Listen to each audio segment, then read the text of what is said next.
Flour is a staple in our daily life that is used in all kinds of breads, tortillas, and rolls. Yet how often do you look at ingredients? I try to look every once in a while, but honestly, I probably don't look as much as I should. I just keep it pretty simple with my shopping, so I know what I'm getting for the most part.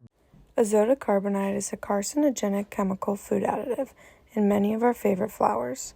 So let's hear from an educated food nutritionist on its effects.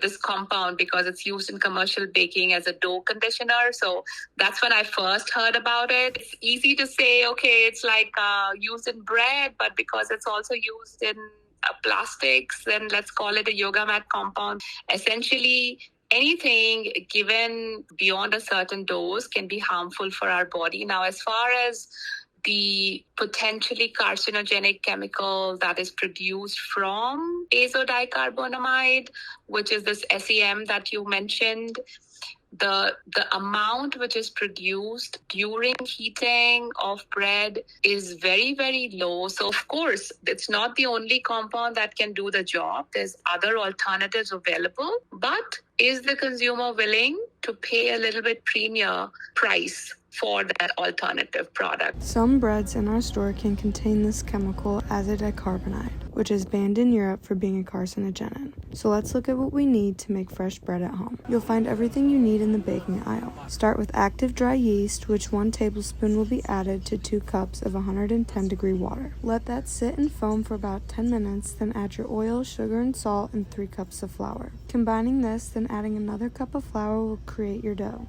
Let this rise for about 2 hours, punch out the air, transfer it into an oiled bread pan, and let it rise again for another hour.